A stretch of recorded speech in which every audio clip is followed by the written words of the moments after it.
He was the last person I expected to see waiting by my desk at 8:17 p.m. My boss, Mark, car keys in one hand and a takeout coffee in the other. It was raining the way it rains in old movies, like the sky had decided to tell a story of its own. I thought the ride would be 10 quiet minutes in a company sedan. I was wrong.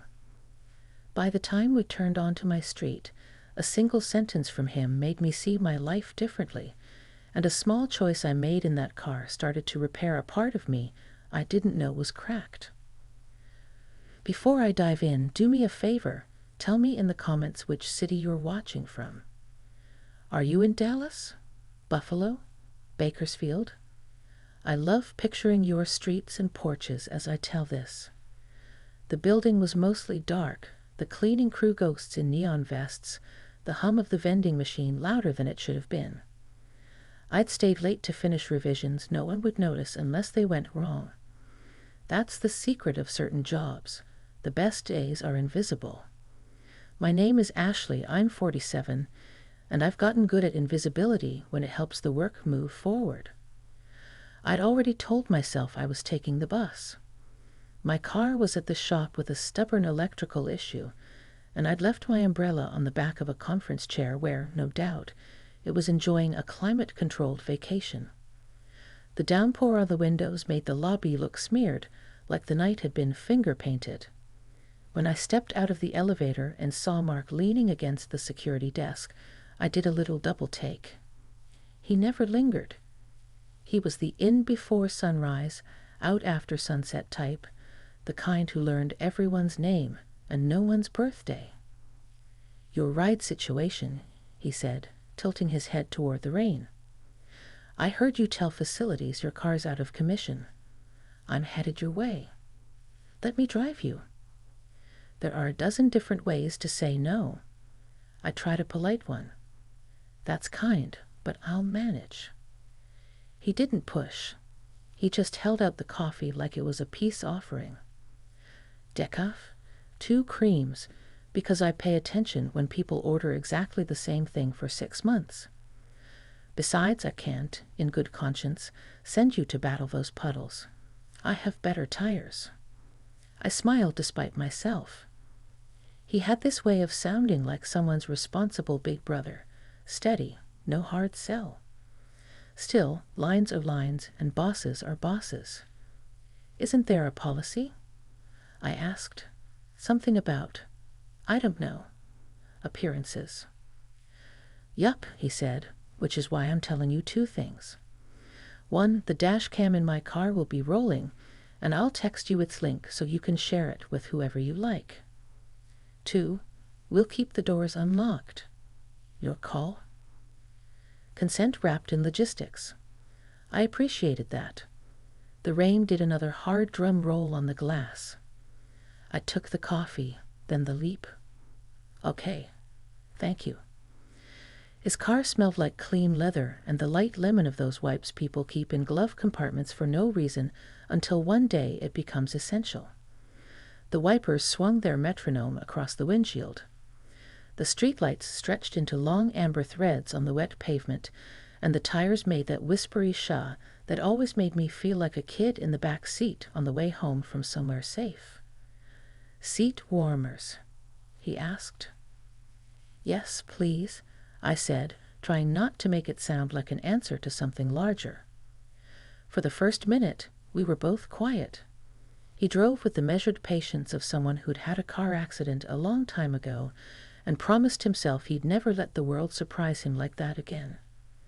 The radio murmured low, late-night baseball recap, a voice describing the arc of a ball like it mattered, because to someone it always does. "You pull the long days," he said finally, not as an accusation, just a fact laid gently on the dashboard between us. "Somebody has to collect the commas," I said. "If we launch those reports with errors, people lose faith, and once they lose faith, they stop reading even the parts we got right." He laughed, a warm, unguarded sound. "You know what I like about you, Ashley? You make the invisible visible. You care about quiet things." Quiet things have long tails, I said. They trip you later. He nodded like he might steal the line, and I was welcome to catch him in the act. Another red light, another chance for the world to be reflected back at us in 100 tiny beads on the glass. I found myself noticing small details.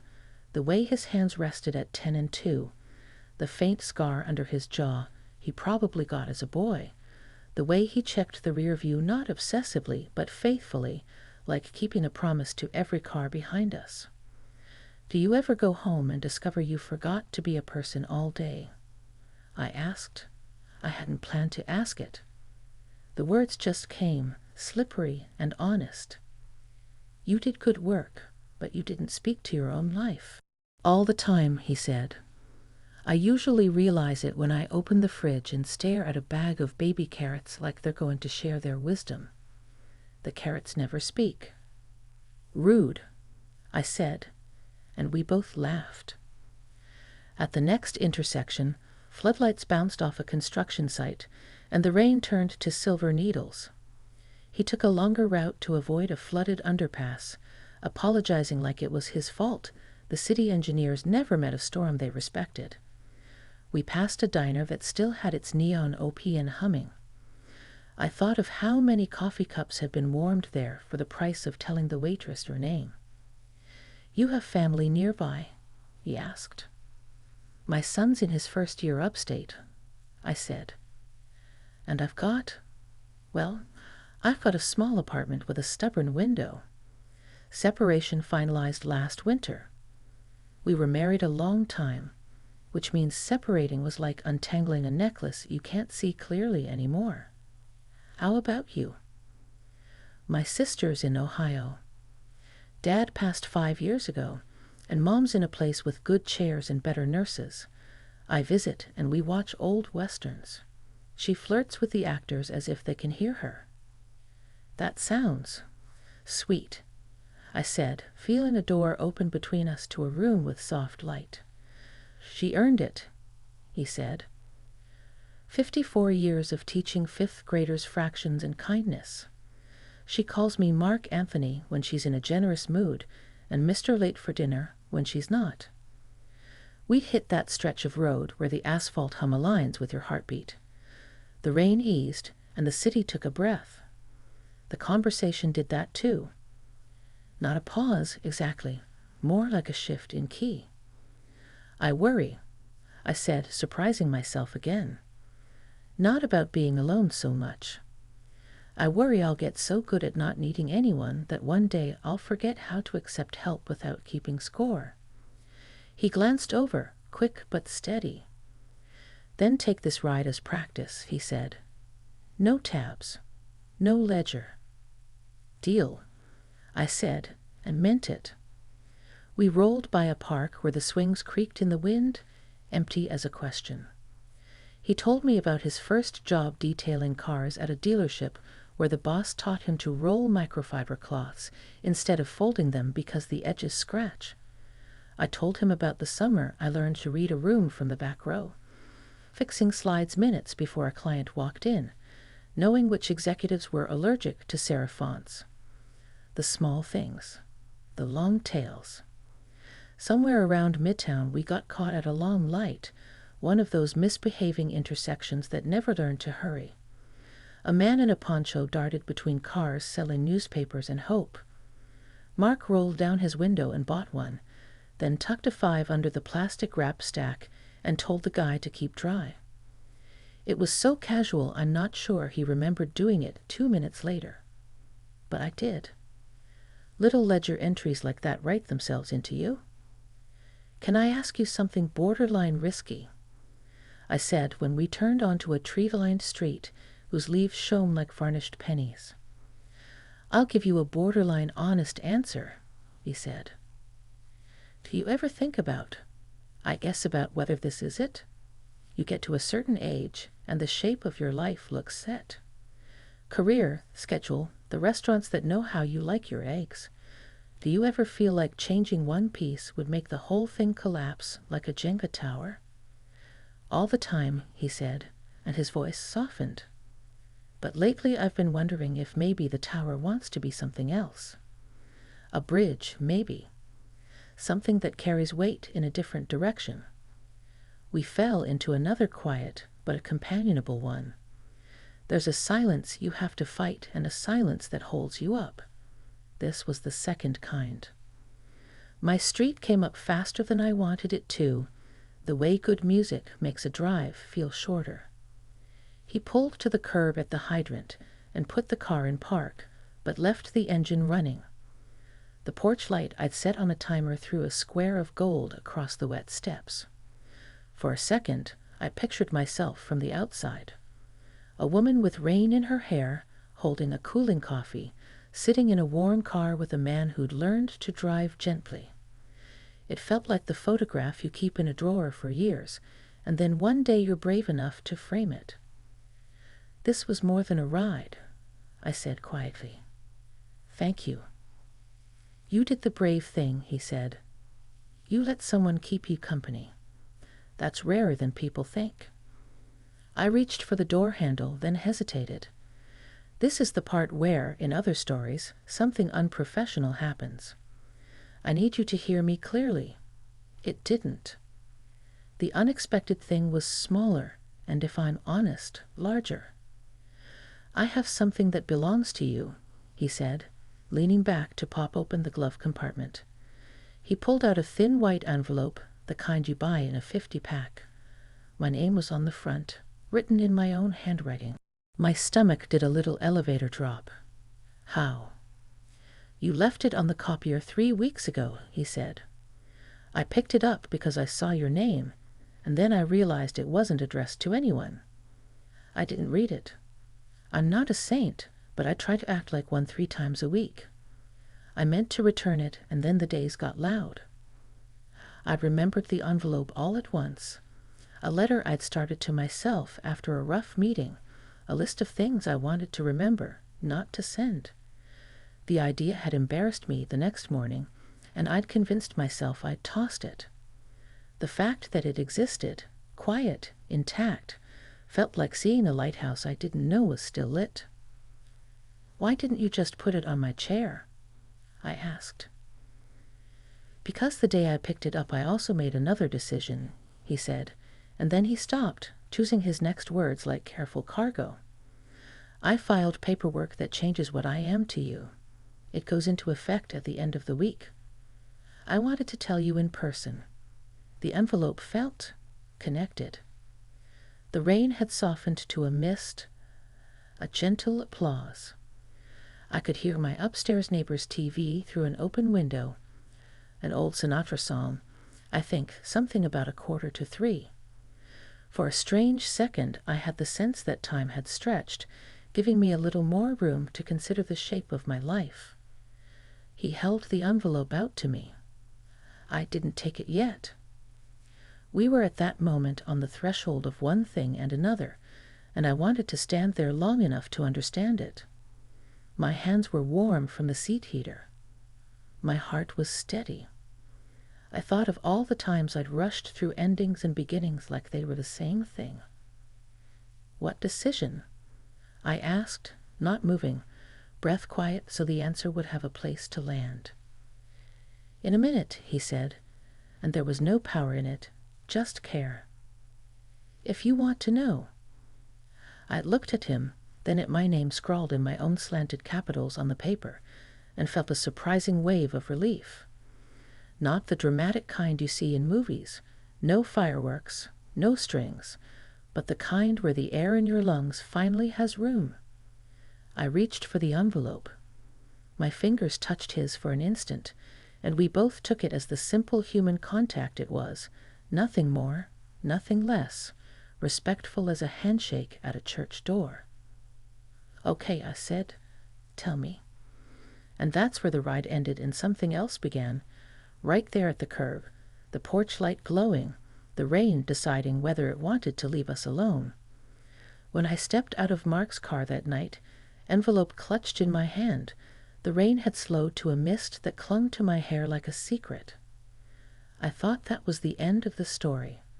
A kind gesture, a ride home, a surprise return of something I thought I'd lost. But the truth was, the ride wasn't the end at all. It was the start of something I didn't see coming, and it carried me into places I hadn't dared to imagine. Inside my apartment, I placed the envelope on the counter, almost afraid to touch it again. The refrigerator hummed in the background, steady and indifferent, as I stood staring at my own name written in my own handwriting. A strange mirror. For a long time, I busied myself with little things, putting the kettle on, folding the dish towel, checking my son's framed photo by the window. But every glance circled back to that envelope. When I finally tore it open, the words leaped at me. Jagged handwriting in places, tender in others. It felt like reading the diary of a stranger who happened to share my skin. I had written about the loneliness I carried like a second coat. I had written about wanting to be seen again, not for the work I did, but for the person I was. And I had written a line I barely remembered. I don't want to vanish quietly.